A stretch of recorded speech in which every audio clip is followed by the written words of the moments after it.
Hello everyone, আসসালামু আলাইকুম। আজকে আমি আপনাদের সাথে শেয়ার করব 40 ইঞ্চি বডির কামিজ কাটিং ও 41 ইঞ্চি লম্বা থাকবে কামিজটির। তো এই কামিজটি আমি পুরাতন জামার মাপ দিয়ে কিভাবে কাটিং করি সেটাই আজকে আপনাদের সাথে শেয়ার করব। ভিডিওটি না টেনে সম্পূর্ণ ভিডিওটির সাথেই থাকুন। আর প্লিজ সবাই দয়া করে চ্যানেলটা সাবস্ক্রাইব করে দিবেন আর একটি লাইক দিতে কিন্তু ভুলবেন না। তো এই যে প্রথমে আমি কামিজের কাট থেকে সেলাইয়ের পরে থেকে মাপ দিয়ে নিলাম। তো আমার এখানে 41 ইঞ্চি পরিমাণ লম্বা আছে। তো আমি যেই জামাটা কাটিং করব সেটা তার একটু বাড়িয়ে 43 ইঞ্চি লম্বা কাটিং করব।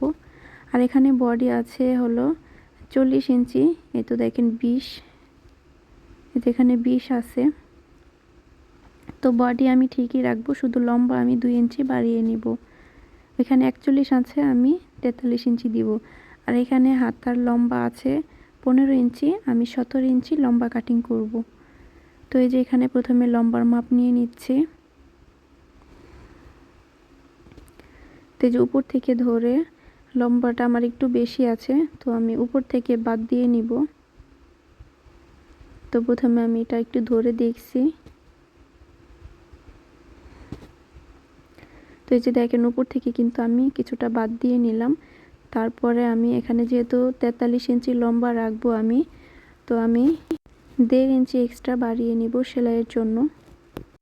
উপরে হাফ ইঞ্চি এবং নিচে 1 ইঞ্চি পরিমাণ। আমি এটা লেস দিয়ে তৈরি করব, তো লেসের জন্য কিন্তু 1 ইঞ্চি পরিমাণ এক্সট্রা হলেই হবে নিচে। তো আমি এখানে কাঁধ নিয়ে নিলাম 7 ইঞ্চি পরিমাণ, আর মহলের লম্বাও আমি 7 ইঞ্চি পরিমাণ নিয়ে নিলাম। আর বডি হচ্ছে 40-এর 4 ভাগের 1 ভাগ হচ্ছে 10 ইঞ্চিতে আমি একটা দাগ দিয়ে নিলাম বডিতে। তো তারপরে যেভাবে সুন্দর করে একটা রাউন্ড শেপ করে নিলাম। তো এইখান থেকে আমি হিপের মাপ নিলাম 13 ইঞ্চি পরিমাণ। তো 13 ইঞ্চিতে আমি একটা দাগ দিয়ে নিলাম।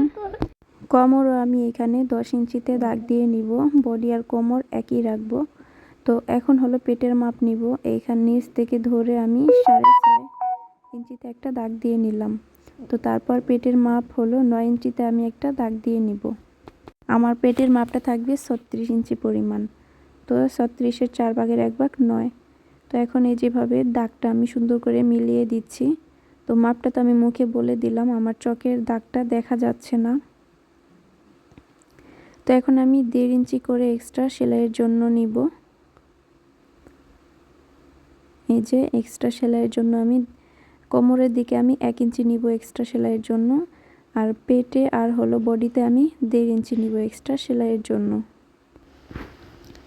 তো এই যে দাগটা আমি সুন্দর করে মিলিয়ে দিয়ে এখন হলো আমি ঘেরের মাপটা নিয়ে নেব। তো কোমরের অনুযায়ী ঘেরের মাপটা যেভাবে বের করতে হবে, কোমর আছে 10, তো প্রথমে 10 ইঞ্চিতে একটা দাগ দিলাম, তার থেকে 2 ইঞ্চি এক্সট্রা ঘেরের জন্য নেব। মানে আমার টোটাল ঘের থাকবে 24 ইঞ্চি।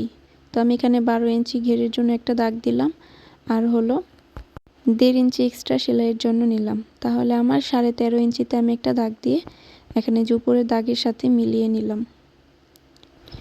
এটা আমি কিন্তু বক্রম দিয়ে গলা তৈরি করব, সেজন্য গলা কাটিং করলাম না। তো আমি এখানে গলার চওড়া 3.25 ইঞ্চিতে একটা দাগ দিয়ে নিলাম। বক্রমটা গলা কেটে যেন সহজেই বসানো যায়। তো এখন এই যে আমি বডিতে, পেটে আর কোমর একটু একটু করে কেটে দিলাম সেলাইয়ের সুবিধার জন্য।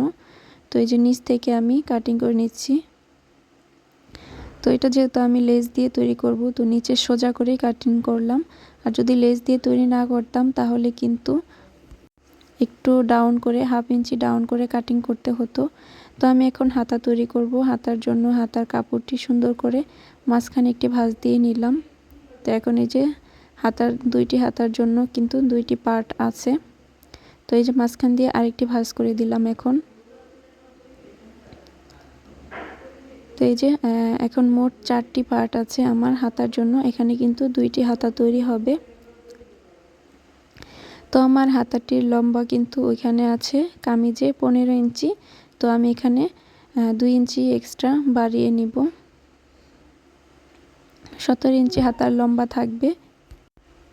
তো নিচ থেকে 3 ইঞ্চি বাদ দিয়ে নিলাম। তো এই যে উপরে মাপটা একটু দিয়ে দেখালাম। ভাঁজ দেওয়ার পর কিন্তু 9 ইঞ্চি পরিমাণ আছে। তো তো নিচ থেকে আমি 3 ইঞ্চি বাদ দিয়ে এখন উপর থেকে এভাবে একটু রাউন্ড করে মিলিয়ে দিলাম। তো আমি হাতার মুহুরির লম্বা হবে 8.5। আমি 8.5-এ কিন্তু মুহুরিতে একটা দাগ দিয়ে নিয়েছিলাম। এখন হলো এই যে উপর এখান থেকে আবার মাঝামাঝিতে 7.5 ইঞ্চিতে একটা দাগ দিয়ে এখন আমি এভাবে মিলিয়ে দিব। তো যেখানে একটু ডাউন হবে মাঝখানে, তো উপর থেকে ধরে 10 ইঞ্চি লম্বা রেখে সেখান থেকে আমি ওই যে 7.5 ইঞ্চি রেখেছি হাতার যে একটা রাউন্ড গোল শেপ হবে সেইখানে। তো এখন হাতাটা আমি সুন্দর করে কাটিং করে নিচ্ছি। তো এই যে হাতাটা কাটিং করে নিলাম। তো হাতার এই যে মুহুরির দিকে এভাবে আমি একটু ডাউন করে কাটিং করলাম, কোনাটা যেন ঝুলে না থাকে সেই কারণে। তো আমার হাতাটা কিন্তু তৈরি করা শেষ। যে মাঝখানে আবার একটু চিহ্ন দিয়ে নিলাম।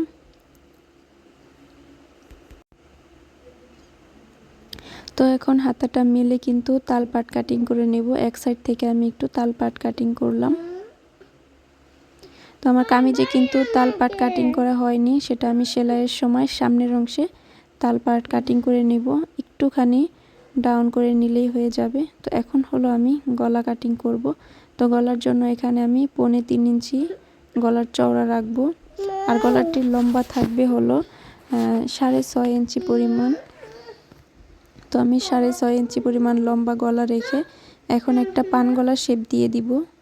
তো এই যে খুব সুন্দর করে একটা পান গলার শেপ দিয়ে নিলাম। 1 ইঞ্চি বক্রম এই যেভাবে বাহিরে রেখে আমি প্রথমে বাহির সাইডটা কাটিং করছি। তো এখন হলো ভিতরে যে পান গলার শেপটি হবে ভিতরের দিকে কাটিং করে নিচ্ছি। এই তো দেখেন আমার খুব সুন্দর একটি গলা কাটিং করা শেষ। পিছনের গলা কাটিং করার জন্য আমি যেখানে 3.25 ইঞ্চি চওড়া নিলাম আর লম্বা নিলাম হচ্ছে 3.5 ইঞ্চি পরিমাণ। তো এই যে একটা গোল গলার শেপ দিয়ে নিলাম। তো বাহিরে আবার 1 ইঞ্চি পরিমাণ বক্রম এক্সট্রা রেখে আমি কাটিং করছি। তো বক্রমটি গলা কাটিং করার সময় কিন্তু বক্রমটি অবশ্যই মাঝখান দিয়ে 2 ভাঁজ করে নিতে হবে। তো এই তো আমার গলাও কাটিং করা শেষ। এই তো দেখেন আমি কামিজ কাটিং করে ফেলেছি। বক্রম দিয়ে গলা তৈরি করলে কিন্তু বক্রমটি একটা কাপড়ের উপর বসাতে হবে, তারপরে জামার সাথে লাগাতে হবে। আল্লাহ হাফেজ।